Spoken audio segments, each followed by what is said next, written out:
আমাদের সবার মাঝেই কিছু না কিছু স্ট্রেস বা মানসিক চাপ আছেই। এখন সময়টা এমন যে আমরা সারাক্ষণ রীতিমতো দৌড়ের উপর থাকি। এই কারণে কম বেশি চাপের মাঝেই আমাদের থাকতে হয়, এই স্ট্রেস নিয়েই বাঁচতে হবে। কিন্তু দৈনন্দিন জীবনে আমরা এমন কিছু করে চলেছি যার ফলে অযথাই বেড়ে চলেছে এই মানসিক চাপ ও অশান্তি। ফলে একটা সময়ে আমাদের পুরো জীবন হয়ে পড়ছে বিপর্যস্ত।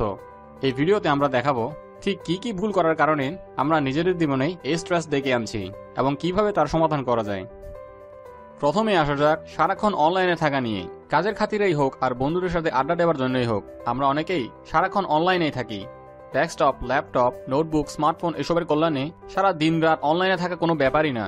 কিন্তু এসব যন্ত্রের সাথে প্রতিনিয়ত বসবাস করার ফলে আমাদের মানসিক চাপ বেড়েই চলেছে।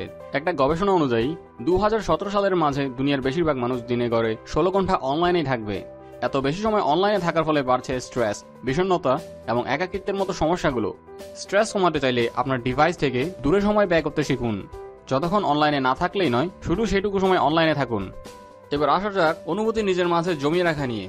রাগ, ক্ষোভ, হতাশাগুলো অন্যের সামনে প্রকাশ করতে চান না অনেকেই। এর ফলে নেতিবাচক এসব অনুভূতি মনের মাঝে জমে উঠতে থাকে। বিশেষ করে যখন কান্না পাই, তখন কান্না চেপে রাখার ফলে প্রচন্ড রকমের স্ট্রেস বেড়ে যায়। ক্ষতি হয় শারীরিক এবং মানসিক স্বাস্থ্যের। এক্ষেত্রে মনে রাখবেন, আমরা মানুষ। রাগ, ক্ষোভ, হতাশা এসব আমাদের স্বাভাবিক অনুভূতি। তাই এসব পরিস্থিতি কখনোই এড়িয়ে যাবেন না। নিজের অনুভূতি প্রকাশ করুন, কিন্তু অবশ্যই তা নিয়ন্ত্রিত উপায়ে। এবার আসা যাক অলসভাবে সময় কাটানো নিয়ে। আপনি যদি শারীরিকভাবে সক্রিয় না থাকেন, তবে স্ট্রেস আরও জেঁকে বসবে আপনার উপর।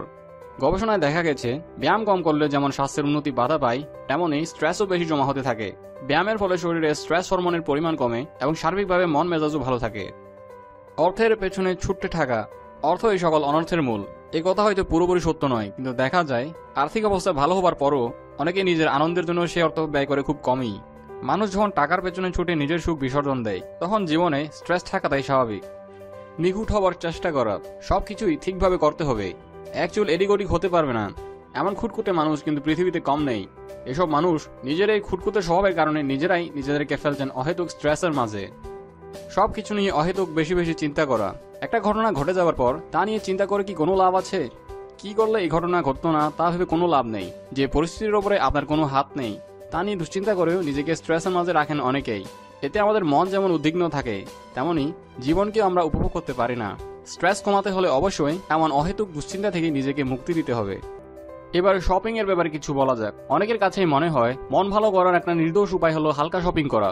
কিন্তু শপিং করতে গিয়ে অনেকেই উল্টো নিজেকে আরো বেশি স্ট্রেসের মাঝে ফেলেন। তাই স্ট্রেস কমাতে শপিং এর সাহায্য না নেওয়াই ভালো। এবং সবশেষে অন্য মানুষের স্ট্রেস নিজের কাঁধে নেওয়া। আপনার বন্ধু অথবা পরিবারে কেউ যদি স্ট্রেসে থাকে, তবে অনেক বড় সম্ভাবনা আছে সেই স্ট্রেস আপনার মাঝেও দেখা দেবে। ভালো বন্ধু হিসেবে তাদের উপকার করতে গিয়ে আপনি নিজেই হতে পারেন সেকেন্ড হ্যান্ড স্ট্রেসের রোগী। এই পরিস্থিতি থেকে মুক্তি পেতে আমাদের দরকার প্রথমেই নিজেকে একটু দূরে সরিয়ে নেওয়া এবং দূর থেকে সেই ব্যক্তির অবস্থা পর্যবেক্ষণ করে সঠিক সিদ্ধান্ত নেওয়া।